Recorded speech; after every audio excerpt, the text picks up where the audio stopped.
కొన్ని విషయాలు ఎప్పుడప్పుడు మధ్య మధ్యలో ఉండి ఉండి బయటకు వస్తూ ఉంటాయి. కనుమరుగైపోయింది అనుకుంది బయటపడుతూ ఉంటుంది. అలాగే భారతదేశపు రెండవ రాజధాని గురించి మధ్యలో కొంతకాలం పాటు హడావుడి చేశారు. తర్వాత ఎవరి మట్టుకు వాళ్ళు తప్పుకున్నారు. నిన్న ఒక ఇద్దరు ఎంపీలు పార్లమెంట్లో అడిగారు, రెండవ రాజధానిని ఎప్పుడు హైదరాబాద్లో పెడతారు అని. మరి ఈ సమయంలో ఆ ప్రశ్న ఎందుకు వచ్చింది?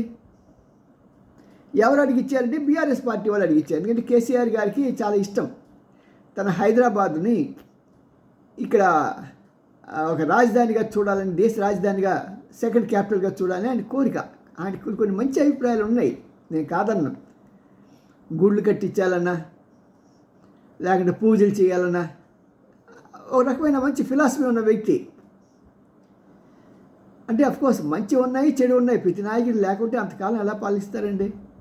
ఏదో చెప్పేస్తాం కానీ మా కోపం వచ్చినప్పుడు తిడుతూ ఉంటాం. కానీ నిజంగా మంచి లేకపోతే ఎవరు నిలవలేరండి ప్రజల ముందు. రేవంత్ రెడ్డి కానీ, చంద్రబాబు కానీ, జగన్ గారు కానీ, ఎవరైనా సరే, మోడీ కానీ, ఎవరైనా సరే, మేమైనా సరే. నేను మన ప్రేమ తిట్టాను, అలా చెప్పకూడదయ్యా బాబు దేశ రక్షణ విషయాలు అని చెప్పి తిట్టాను. మరి ఆయన చేరిందో లేదో కానీ మీలో చాలామంది చైతన్యం వచ్చింది. దానికి చాలామంది కామెంట్స్ పెడుతున్నారు, అవునండి అలా చేయకూడదు అంత పెద్ద వ్యక్తి అని. ఎందుకంటే he senior in my university. A university అండి? యూట్యూబ్ యూనివర్సిటీ కదండి. నేను వచ్చేటప్పటికే ఆయన పెద్ద కింగ్ అయిపోయి ఉన్నాడు ఆయన.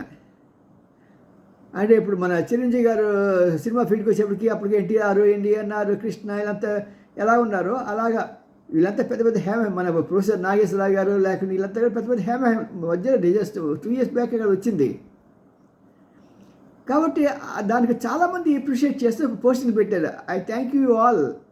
అంటే మీరు పాజిటివ్గా పెట్టారని కాదు, అంటే మీరు నన్ను ఫాలో అవుతున్నారని చెప్పేదాంట్లో నిజం ఉందని నాకు ధైర్యాన్ని ఇస్తుందండి మీరు అలాంటి కామెంట్స్ పెడితే.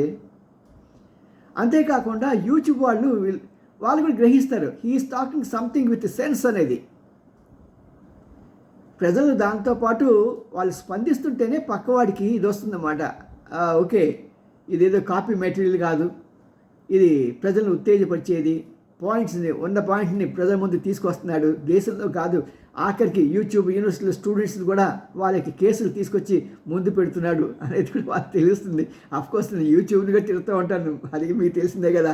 నేను తిట్టినప్పుడల్లా కూడా ఒక 4-5 రోజుల పాటు నా ప్రమోట్ చేయకుండా 6 మెంబర్స్ 7 మెంబర్స్ వస్తారు. అన్నీ కలిపి లాస్ట్కి ఒక వారం తర్వాత 500, 600, 2000కి వెళ్తాయి. కానీ ముందు నన్ను వీక్ చేయడానికి 6 చూపించిన 6 వ్యూయర్స్, 4 వ్యూయర్స్. అమ్మమ్మ ఎన్ని వేషాలు వేస్తుందో యూట్యూబ్ కూడా. సరే, ఏదైనా సరే, మరి ఇక్కడ నేను చెప్పుకొచ్చేది ఏంటంటే ఇలాంటి సమయాల్లో మనకి క్యాపిటల్ గురించి ఎందుకు ఈ ఆలోచన ఉన్నది? ఏమైంది? ఇప్పుడు లేటెస్ట్ లెక్కల ప్రకారం 198 రోజుల పాటు ఢిల్లీలో ఉండటానికి అవకాశం లేదండి. అక్కడ వాతావరణం 366 రోజుల్లో 190 అంటే సుమారు 200 రోజులు వేసుకోండి. అంటే 166 రోజులు మాత్రమే కొద్దిగా బాగుంటుంది, కాలుష్యం తక్కువ స్థాయిలో ఉంటాయి. మరి అలాంటి చోట్ల మనకి క్యాపిటల్ ఉంటే పాప మన ప్రతినిధులకి ప్రాబ్లమే కదా. ఎందుకంటే మనం వాళ్ళని ఎన్నుకున్నాం, వాళ్ళు ఎన్ని లోపాలు సరే మన ఆయన కదా, మనవాడు, మన ఎంపీ మనవాడు. దాన్ని కొట్టమని చెప్పారు కదండి. అదే ఇదే. ఇప్పుడు మన పిల్లల్ని మనం కొడతాం అలా చేస్తే, అలాంటి బయటవాడు వస్తే కొడతా ఊపుకుంటామా? లేదు కదా. అలాగే మరి అలాంటి వాళ్ళకి అందరికీ ఒక మంచి ప్రదేశంలో కావాలి క్యాపిటల్. వస్తే నేను ఇవాళ ఆర్టిఫిషియల్ ఇంటెలిజెన్స్ని అడిగాను. నేను మనుషులు అడిగితే ఎవరి మటుకు వాళ్ళ ప్రాంతీయ భావాన్ని బట్టి హైదరాబాద్ వాళ్ళ తాలూకా అక్కడ ఎవరైనా వీళ్ళని అడిగామనుకోండి హైదరాబాదే కావాలంటాడు. అదే కనుక విజయవాడలో ఉన్న వాళ్ళని అది అడిగామనుకోండి వాళ్ళు విజయవాడే కావాలంటారు. సహజం, అది ప్రాంతీయ అభిమానం, తప్పేం లేదు. అభిమానం ఉండొచ్చు కానీ దురాభిమానం ఉండకూడదు. మన కవితలాగా అడ్డమైన దానికి విభేదాలు రెచ్చగొడుతుంది చూస్తారు కవిత. అలా కాకుండా చక్కగా అభిమానం ఉండొచ్చు ఎవరి మీద సరే. నేను ఐ అప్రిషియేట్ ఇట్, లైక్ చేయటం. నేను ఆర్టిఫిషియల్ ఇంటెలిజెన్స్ అడిగితే చెప్పింది మరి హైదరాబాద్కి ఉన్న ప్లస్ పాయింట్స్ అంటే మంచి ఇన్ఫ్రాస్ట్రక్చర్ ఉంది, కోర్స్ పొల్యూషన్ బాగానే ఉంది, బాగా అంటే ఢిల్లీకి దగ్గర స్థాయిలో ఉంది. అందుకోసం నేను రేవంత్ రెడ్డి ఏం చేస్తానంటే ఇంకొక 2 ఈ దాని అంటే రింగ్ రోడ్స్ ఏర్పాటు చేసి ప్రజలందరినీ మీరు డిస్పర్స్ అవ్వండి, అక్కడ మన శాటిలైట్ టవర్స్లోకి వెళ్తే మనకి ఈ కంజెషన్ తగ్గుతుంది, ట్రాఫిక్ తగ్గుతుంది, పొల్యూషన్ తగ్గుతుంది అని పాప ఆయన ప్రయత్నం చేస్తున్నాడు. ఈ హ్యాస్ ఎ వ్యూ. ఎటొచ్చంటే మంచివాడే కానీ Revanth Reddy, but in a bad party. ఆ కాంగ్రెస్ పార్టీలో చేరటం మాత్రం నేను ఏమాత్రం జీర్ణించుకోలేని విషయం అది. ఆయన ఏమంటాడంటే నేను దాంట్లో చేరాను కాబట్టి సీఎం అయ్యాను బాబు, లేకుంటే నేను బీజేపీలో చేస్తే అంటే అఫ్కోర్స్ నా మూల పార్టీ అదే సరే నేను చేస్తే నాకు అవకాశం ఎక్కడ ఉండేది అంటాడు. ఎవరు ఇప్పుడు వ్యక్తిగత ప్రయోజనాలు వాళ్ళు అనుకోండి, దాన్ని కాదన్న. బట్ ఆయన చెప్పిందంటే అక్కడ ఆయన కూడా ప్రయత్నం చేస్తున్నాడు అక్కడ రావాలని. ఎందుకు వస్తే లాభం ఏంటి? ఆ ప్రాంతం అంతా కూడా సర్వతోముఖాభివృద్ధిగా చెందుతుంది. అక్కడ మనకి సుప్రీంకోర్టు 2nd బెంచ్ వస్తుంది, దాంతోపాటు ఈ ఎంబసీ ఆఫీసులు వస్తాయి. ఇలాగ పెద్ద వాళ్ళంతా ఈ రావటం మూలంగా విమానాశ్రయాల్లో ఫ్లైట్స్ ఇంకా ఎక్కువ అవుతుంటాయి, జాబ్ ఆపర్చునిటీస్ పెరుగుతూ ఉంటాయి, దానివల్ల జీడిపి పెరుగుతుంది, అక్కడ పర్ క్యాపిటా ఆ ఏరియాలో బాగా పెరుగుతుంది. ఇవన్నీ చాలా ప్రయోజనాలు ఉన్నాయి. కానీ అక్కడ పొల్యూషన్ సమస్య ఉంది. మరి ఇప్పటికే సుమారు 1 కోటి దాటిపోయింది జనాభా. వీళ్ళందరినీ పక్క తీసుకెళ్ళి చేస్తే రేపొద్దున ఇంకొక 2 కోట్లు జనాభా వచ్చి చేస్తే దాన్ని తట్టుకోగల శక్తి ఉందా అనేది మనకి ప్రభుత్వానికి కొద్ది డౌట్గా ఉంది, కేంద్ర ప్రభుత్వానికి. ఇంకో సమస్య ఎక్కడంటే ఎక్కడ ఏ ఉగ్రవాదం జరిగినా సరే దాని మూలాలు మళ్ళీ తీసుకొచ్చి హైదరాబాద్ పాత బస్తీలోనే వస్తున్నాయి, అక్కడే తేలుతున్నాయి. ఇదొక సమస్య. వెళ్ళి మళ్ళీ వాడి పక్కనే కూర్చోవలసి వస్తే మరి చికాకే కదా. సరే, 2nd పాయింట్కి వస్తే అమరావతి. ఈ రైల్వే డిస్టెన్స్ జాగ్రత్తగా నేను రైల్వే డిస్టెన్స్ కూడా ఎంత ఉన్నాయో లెక్కేసాను అనమాట. ఈ లెక్కేస్తే ఆ లెక్కలు మనకు తెలిసింది అంటే మనకి హైదరాబాద్కి 1447 కిలోమీటర్లు అండి ఎయిర్లో ఫ్లైట్లు వేస్తే. అదే కనుక దీంట్లో మనకి న్యూఢిల్లీ నుంచి అమరావతికి వస్తే 12,055 కిలోమీటర్లు. అదే కనుక ట్రైన్లో వెళ్తే 1559, ఇక్కడ 1657. అంటే కుడి ఎడమ పక్క చూసుకుంటే పెద్ద తేడా ఏం లేదు, రెంటికి దగ్గర ఒకే రకంగా ఉంది.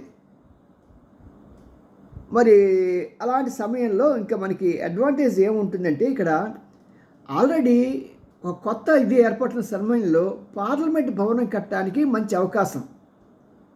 మనందరికీ తెలుసు మోడీ గారు కొత్త పార్లమెంట్ భవనం కడుతున్నా అంటే ఆయన కరోనా టైంని అవకాశంగా తీసుకుని ఆ 2-3 సంవత్సరాలు చకచకా కట్టించేశాడు. బ్రహ్మాండమైన ఇది, జనాలు గొడవ పెట్టినా సరే. అలాగే ఆయన చూసి మన కేసీఆర్ గారు కూడా ఆయన అసెంబ్లీని కొత్త దాన్ని బ్రహ్మాండంగా కట్టించాడు. We really appreciate you both. మరి అలాగే ఇక్కడ ఒక 2-3 సంవత్సరాల్లో తయారైపోతుంది. అదే నిజంగా గవర్నమెంట్ కనుక గట్టిగా అనుకుంటే రేపు ఎలక్షన్ లోపలే ఇక్కడ మనకి పార్లమెంట్ భవనం కూడా వచ్చేస్తుంది. అఫ్కోర్స్ పార్లమెంట్ భవనం ఎప్పుడైతే వచ్చేస్తుందో దాని పక్కన ఎంపీ హౌసెస్ ఇవన్నీ వచ్చేస్తాయి, ప్రాబ్లమే కాదు. మరి దీంట్లో చిన్న సమస్య ఏమంటే ఇక్కడ సముద్రానికి దగ్గరగా ఉండటం వల్ల అప్పుడప్పుడు తుఫాను వలన ఇబ్బంది వస్తుందేమో అనే ఒక చిన్న సమస్య, ఒక చిన్న భయం ఉంది ప్రభుత్వానికి. కానీ అదే పెద్ద పట్టించుకోవాల్సిన పని లేదు. హైదరాబాద్లో కొద్దిగా ఈ సెస్మిక్ జోన్లో ఉంది, అంటే భూకంపాలు రావడానికి అవకాశం ఉంది. కానీ వేరే ఈ అమరావతిలో ఆ భూకంపాల బాధే లేదు. ఇంకా అన్నిటికంటే పెద్ద ప్లస్ పాయింట్ అంటే ఎప్పుడు జీవనదిగా ఉన్న కృష్ణానది వాటర్ పోలవరం నుంచి అటు నుంచి రావడం మూలంగా మనకి వాటర్కి సమస్య ఉండదు, ఎంతమంది జనాభా పెరిగినా సరే. మరి ఈ పాయింట్ని ఆలోచించుకొని కేంద్ర ప్రభుత్వం మనకన్నా తెలివైన వాళ్ళకి ఉంటారు కదా, వాళ్ళు ఐఏఎస్ ఆఫీసర్లు అంత పెద్ద వాళ్ళంతా ఉంటారు కదా, వాళ్ళంతా కలిపి ఆలోచించుకొని ఏదో నిర్ణయానికి వస్తారని నేను ఖచ్చితంగా భావిస్తున్నాను.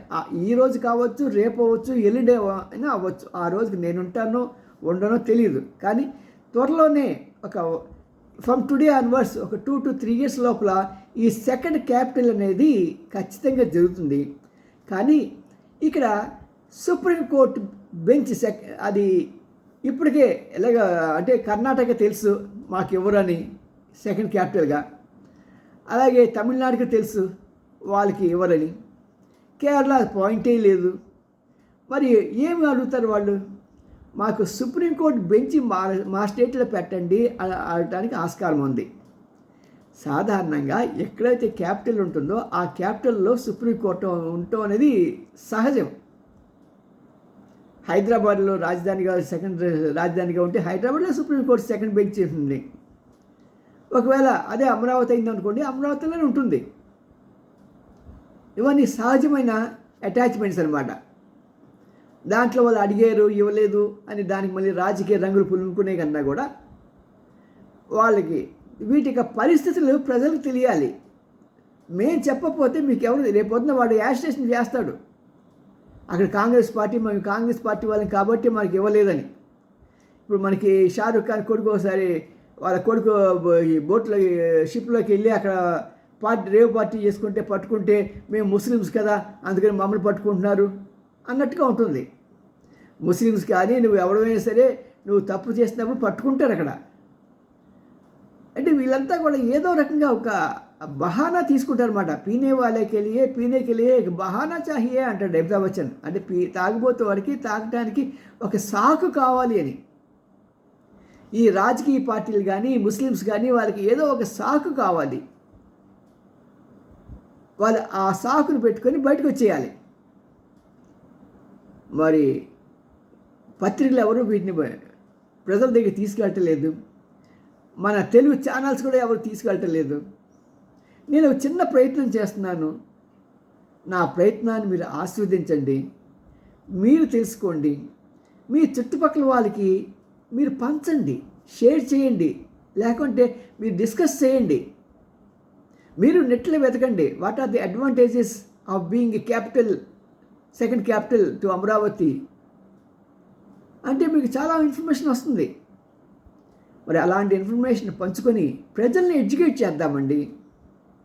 ఎంతకాలం ఈ మురుగుంట్లో చేపలు పట్టినట్టుగా ఎంతసేపు ఈ చెత్త విషయాల గురించైనా మన మైండ్ ఖరాబ్ అయ్యేది.